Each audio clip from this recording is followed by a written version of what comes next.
Today, we're going to take a look at hair shaders in Unreal and Unity. Let's go!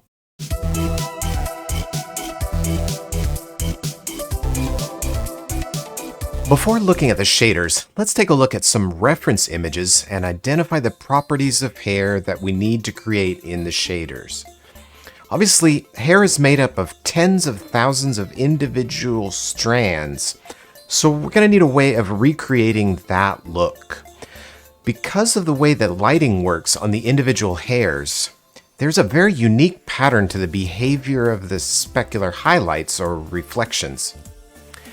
Instead of behaving like highlights do on a flat surface, the highlights are very directional and flow up and down the direction of the strands. This is really similar to the behavior we saw in our brushed metal video when we were talking about anisotropic. One unique feature of hair is that it's translucent. Because light can pass through it, we often end up with two specular highlights. The first is caused by light bouncing directly off the hair, and the second is caused by light passing through the hair and then bouncing back. So the first highlight is the same color as the light source, but the second highlight that we can see here in the band just above the first one takes on the tint of the hair. Here you can see another good example of some strand separation, so we'll need to figure out a way of simulating this look of tens of thousands of strands of hair. Probably the most complex part about creating hair in 3D Project is actually creating the mesh or the geometry for the hair, and we're not going to talk about that in this video because it's a very deep subject and we're going to focus mostly on the shader, but I do want to talk about it briefly. First, let's take a look at things in Unity, and then we'll switch over to Unreal and take a look at things there as well. So, Unity provides a really nice sample scene that shows off the various different kinds of hair, and so it's a good idea to take a look at that. To find the Unity hair sample, come up here under Windows and open the Package Manager. And then in the Package Manager, pick High Definition RP and select Samples. And then import the material samples into your project. So to open this scene, select File and Open Scene. And then in the Samples folder, select High Definition RP 15, Material Samples, and then Scenes. And the one that we want is called Hair. So as you can see, they're showing three different categories of hair here. The one on the left is using hair strands, which means that each individual strand of hair is rendered. And then these two on the right here are using hair cards. So let's take a look at the different types of geometry that we're using. If we select this geometry here and we take a closer look, you can see that this geometry is just made up of hundreds of curves. And it's hard to see because it's just rendering black on a dark background, but basically this method of rendering hair is just using hundreds of curves, and then the renderer converts these curves into strips of geometry. So if we get really close in here on this hair sample, you can see that each individual curve is rendered as a strip of triangles. So this is a very effective technique, very realistic because it's creating these strips of geometry for each individual hair. But I will say that this method is also quite expensive and probably only realistic to use on the very latest hardware like PS5, Xbox Series X, and the newest cards from AMD and Nvidia. So not very realistic to use this kind of hair technique on lower end systems or weaker graphics cards. So let's take a look at the other two examples. These are both using a technique called hair cards. So if we take a look at this geometry, you can see that instead of a strip or curve for every single strand of hair, they're actually made out of these strips of geometry, and the strips actually simulate large groups of hair. So one of the things that you might notice when we compare this card method to this hair strand method is that these hair strands are actually thicker looking and more coarse. If we look at the card method, it looks like each individual strand is thinner. We could do this amount of hair with the strand method, but it would be unrenderable because of the high number of curves or strands we would have to render. So one of the advantages of using cards is that you can create hair that looks like it's much more fine, thinner for each individual strand because you're not actually rendering each strand. That is actually done with a texture that's applied to the hair geometry cards. Okay, so we've got two different methods of rendering the cards here. So this example here is showing cards, and this example here is also showing cards, but they're two different types of shaders for rendering. This one is using an approximate method based on a visual approximation, and this one's using a more physically based method. So the difference between these two types of shaders is a lot like the difference between the specular glossiness shader style and the PBR metallic shader style. So this is kind of a more PBR friendly workflow, whereas this one is a bit more manual tweaking, and we'll talk about more of that in detail in a bit. So there you can see the three different methods that are available for rendering hair in Unity: the strand method and the card method, and then the two different types of shaders for cards: physically based and approximate. All right, let's dive in a little deeper and take a look at some of the material properties that have been exposed for this physically based method. I'm just going to zoom in kind of close here on this blonde curl of hair, and we'll play with some of the properties. First, it's important to take a look at the surface options. You can see that the cards are set to be transparent, and if we set this to opaque, now you can see we get a similar kind of look, but it's not quite as nice looking. If you wanted to save on performance, you could definitely set your surface type to opaque, but then, you would lose some of the nice quality. However, hair will be cheaper to render, so maybe this is something that you want to do on a lower LOD level that's further away, for example. So we'll set it back to transparent. You can see that the rendering pass is set to default, and generally we want to set this to before refraction so that the hair can be refracted if you're looking at the hair through glass, for example. And we have the blending mode set to alpha. Now here's an interesting property. This property called preserve specular lighting. If we have this turned off, you can see that the specular is significantly diminished by the transparency. But if we turn it back on, it just makes the specular brighter. Instead of the transparency reducing the amount of specular, we're able to preserve that with the preserve specular lighting setting. All right, we've got it set to receive fog. Now this next setting here, transparent depth prepass, is really important. When we were taking a look at the geometry earlier, there's a significant amount of complexity to this geometry, and it's using transparency. So you might think, well, we'll just get all kinds of sorting problems. And we do if we have transparent depth prepass turned off. So here you can see with it off, the hair just doesn't know what's in front or in back. So you can see this little bit of hair here. It's supposed to be behind this part of the hair that's in front, but it's not sorting correctly. So when we turn on transparent depth prepass, now it is sorting correctly. And as you might have guessed from the name of this setting, what's happening is when the hair gets rendered, there's a rendering pass that happens right at the beginning where we're not rendering color or specular or any of that sort of thing. We're only rendering depth. And so the renderer is able to figure out what parts of the hair are in front and what parts are behind before we do any of the rest of the rendering. So we just render the depth first, and then we do the rest. And when we do that, it's able to sort itself out and figure out which parts of the hair are in front and which parts are behind. So this depth prepass is pretty important to getting the hair looking correct if you have the surface type set to transparent. All right, it's worth taking a look at the rest of these settings here, and when you create your hair shader, you can set them up similarly so that you get correct results. Okay, now this hair shader also exposes a lot of properties for tweaking. You can set that for color, we have the root of the color, length color, and tip color. So we're able to change the hair at the roots, along the length, and also at the tips.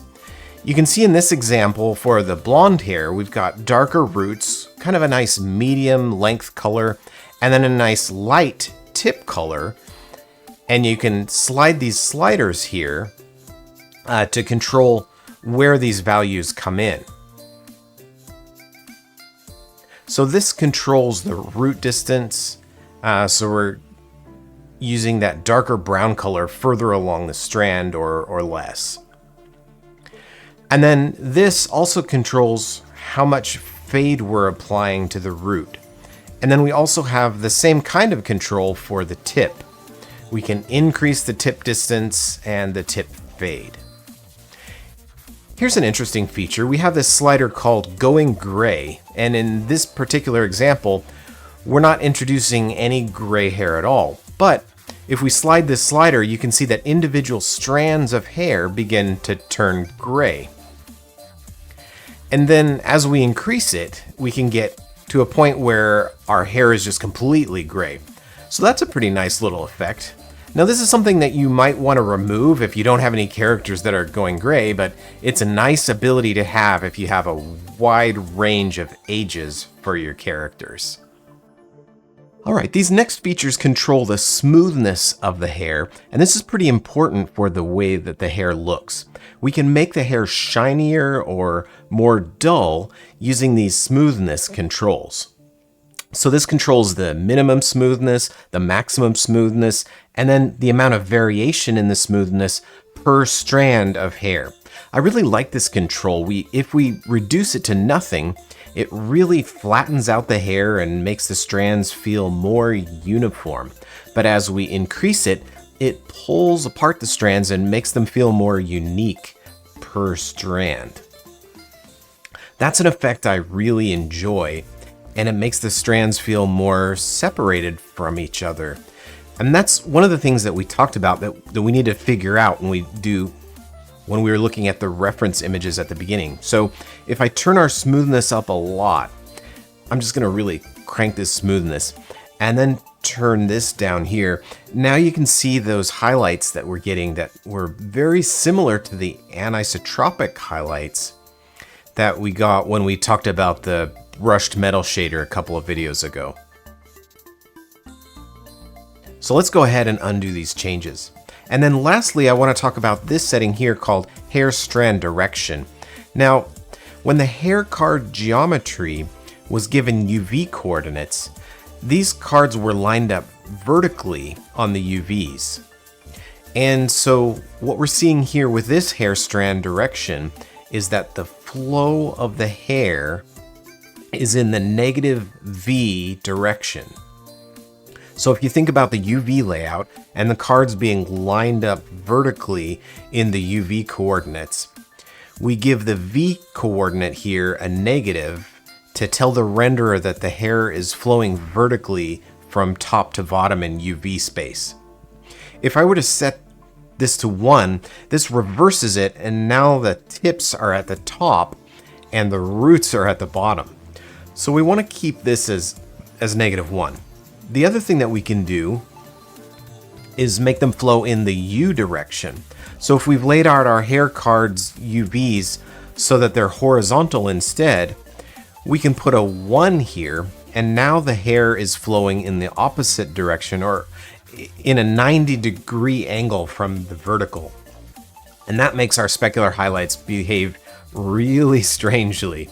So you want to make your hair strand direction set up correctly here so that the highlights flow correctly based on how you've laid things out in your UV coordinates. All right, let's jump in and take a look at the shaders themselves. Here you can see I've got my approximate hair card shader, and here I've got my physical hair card shader. And the main difference between these two, there are a lot of similarities, but the main things that are different are the way that the specular highlights are created. So for the physical hair cards, to control the specular highlights, we have the smoothness setting, the radial smoothness, and the cuticle angle. These three settings. And then for the approximate hair cards, instead of those settings, we have specular tint, secondary specular tint, specular shift, secondary specular shift, smoothness, and secondary smoothness. So you can see there's a lot more settings here, and there's a lot of manual tuning. What we're doing with all of these settings that have the secondary versions is that we're creating the main specular highlight and the secondary specular highlight, like we looked at in these images. So you can see here there's this main highlight here and the secondary highlight here. And here you can see it again, there's a main highlight here and the secondary highlight here. And here again, the main highlight here and the secondary highlight here. So Unity provides these controls in the approximate version of the shader so that you can control the specular shift and the smoothness for each of those two highlights independently. And so for each hairstyle, you're going to have a lot more settings to tune with the approximate hair shader than you will with the physical hair shader. But you'll also have a bit more control, so if you want to do something more unique, you can definitely do that. All right, let's jump in and take a look at what the shader is doing. So here's the part of the shader that controls the root and the tip. So we're creating this gradient using the UV coordinates. We're creating a gradient from the roots to the tips. And then we use that gradient for several different things in the shader. Here's the subgraph that allows us to do all of the different colorings. So the root color, the length color, the tip color, and these are the distances that control where the three elements blend into each other.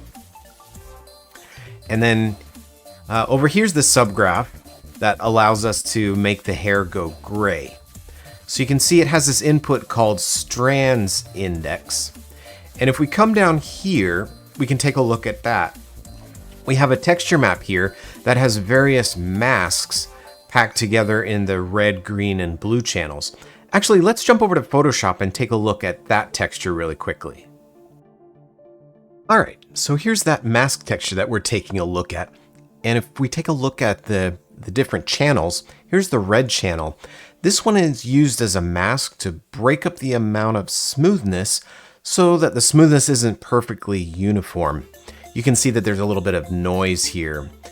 For the green channel, this one is used for depth. So you can see that there are various depths here. Some strands have a brighter white color and some strands have a darker gray color. I'll show you that in a minute, but we can use this mask to break up those cards so that the cards aren't just flat geometry, but if we take a look at this and apply the different amounts of depth to the different parts of the card, we can make it feel like individual strands of hair instead of just flat geometry. And then finally, this is the mask that we use to isolate individual strands of hair. For example, for the going gray bit, we can make some of the strands appear gray before others because they have a unique value of gray in this mask. So if we switch back to our shader here, we're taking the blue channel, which is the unique gray values for each strand, processing it just a little bit, and then we pass it into that going gray subgraph, and that's the value that we use for determining which hairs should turn gray first. All right, and then we have this per strand hue variation. Now this is a nice effect. It allows us to break up the color of the hair slightly based on individual strands. Actually, let's take a look at this one. So if we zoom in here we have our per strand hue variation. And as we increase this, you can see that we can make the hair a really uniform color, or we can change the hue subtly so that each individual strand is a slightly different color. So that effect is created here. We're passing our hair color into hue and then offsetting the hue based on our random hair strand index. So each individual strand of hair gets a slightly different value. And then we lerp between our original color and the hue shifted color based on the per strand hue variation. All right, then we talked about this before, but in the approximate hair cards version, we control the specular here. We have the regular specular and our secondary specular, and the secondary specular is multiplied by the hair color. So you can see that the secondary specular multiplier is multiplied by the hair color, while the primary specular is just passed directly into the master stack. So this is the primary specular that is the color of the light, and then this is the secondary specular here that gets tinted by the color of the hair. And then we do the same thing with the smoothness. We have the main smoothness and the secondary smoothness, and then various other features of the shader.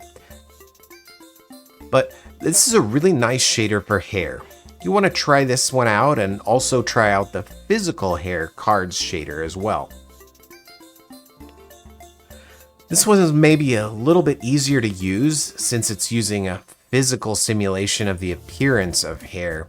And this one has a lot more controls to tune with the way that the specular highlights work, but it also might give you more control if you want to achieve some unique effects. And here you can see again in the example scene, we have the various styles of hair using the 3 different hair techniques. Okay, so that's hair in Unity. Let's switch over to Unreal and take a look at hair there as well. All right, here we are in Unreal in the MetaHumans project, and I really like the way these hair groom assets are set up. We have a combination of both strand hair and cards hair. So here we're looking at LOD 0. So this is the highest detail that you'll see on the character.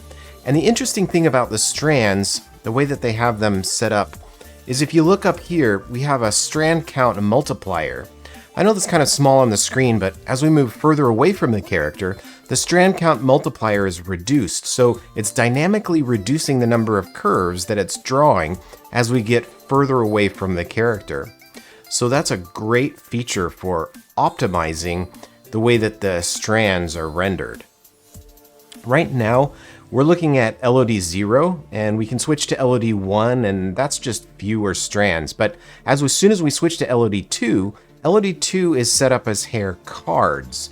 Now, obviously this LOD is not set up to be viewed at this distance. We'd need to switch to auto. And now when we zoom in and out, you can see that right about here, it's going to switch to the cards. So we go back and forth between strands up close, where really nice detail is important, and cards where it's not as visible, where we're further in the distance on the character. So that's a really good way to set this up. Now let's take a look at some of the material properties. I have the material instance open over here with all the properties available to adjust. First, I can control the desaturation of the color of the hair. So if I set this to 0, the color is going to be fully saturated. Now, the hair color in this particular shader is controlled by defining the amount of melanin present in the hair. When I reduce the amount of melanin, the hair becomes more blonde. But when I increase the melanin, the hair becomes darker and darker brown until it turns black with a melanin value of 1. So this is the way that you control the color of the hair. Rather than using a color picker and allow you to pick whether whatever color you want, they're using a more natural method here of controlling the hair color. So no crazy pink and green hair dyes, I guess. And then they have a control here for controlling the hair roughness. So the lower I set this value, the shinier the hair gets. And it starts to turn into a shampoo commercial. if I make it too shiny. Next, we have values here to control the variation in melanin between hair strands. If I set these values to 0 and 0, for example, you get to I get a really uniform hair color. But then we have the ability to break up that uniformity so that individual strands of the hair have slightly less or slightly more melanin. If I increase the variation, you can see that individual strands have more variation, and then this rough value here is for variation across larger groups of strands. So if I set the fine to 0 and the rough to 1, now you can see that these larger groups of strands have color variation, but individual strands are still more uniform. Okay, and then I can also set the roughness variation. So here I'm setting a global roughness value. So here, I'll turn this up and make it nice and shiny, but then you can also see that there's some variation here. So individual strands are more rough or more shiny than others. And if I turn down the variation, you'll see that it starts to become more uniform. All right, and then we also have some parameters here to control the specular or the brightness of the specular. And just like we looked at in Unity, this hair shader has two specular highlights, the main light specular highlight and the tinted specular highlight, which is why we have spec 0 and spec 1 controls. I can control the brightness of each of them independently. So that's the main specular, and this one is the secondary colored specular. And then I have a couple of parameters for controlling the placement of the highlight along the length of the strands. Okay, and then there are just some fine-tuning parameters here. These are some parameters for controlling the variation of melanin in the specular highlights. And then we have parameters for controlling the ombre in the hair and for controlling the amount of melanin in specific regions, etc. So there are all kinds of parameters for dialing in exactly the hair effect you're looking for. So the interesting thing about the way these assets are set up is that they're all using the same material graph, and they just have different material instances applied. And what I mean by that is the strand hair is using the same material graph as the card's hair. And here it is. So let's take a look at the material graph. So in this top portion of the shader here, this is for nice high-end hardware, and this bottom portion here is for mobile hardware. The top portion is using the hair shading model that's plugged into the shading model input port. And if we look at the material settings over here, you can see that the shading model is set to from material expression. And it says it's using both the default lit and hair expressions. The reason that they have it set up this way is that they want to be able to use more than one shading model depending on the platform. So here we're using the hair shading model for high-end hardware, and down here we're just using the default lit shading model for lower-end platforms because it's cheaper to render and more compatible with that hardware. Okay. The nice thing about the way this is organized is that all of the functionalities that's specific to rendering hair cards is grouped into one spot. So the temporal anti-aliasing dithering, for example, it isn't needed for strand hair, but it is used for rendering the cards. And over here are the controls for the specular highlights. You can see that it's blending between those two based on this value here. And here are the controls for the specular edge, and again, blending between those two. And here is a value for scraggle. And this is something that we didn't look at, but basically it's a technique for introducing some messiness and making things look a little bit more random. So this is the tangent scrabble, and if we set this to 0, it should make things a little bit more uniform. All right, and then here you can see where we've got the colors being set. So here's our hair color and then our secondary hair colors. So we have our controls here for the amount of melanin. Oh, I didn't look at this, but here's the amount of redness in the hair, and then obviously the melanin variations, and oh, and a parameter to control hair dye, of course. So this is a pretty cool shader, and it's a really nice way that they've got their assets set up too, where the strand hair blends really nicely into the card hair as you get further away. So we get strand hair up close and card hair further away in the distance. You know, obviously that card hair doesn't look that great, but as we saw in Unity, you can make card hair that's significantly nicer looking than this. But because the card hair is meant to be seen more at a distance, it's not a problem that it's not the best looking asset. Because its purpose is to render faster because it's further away.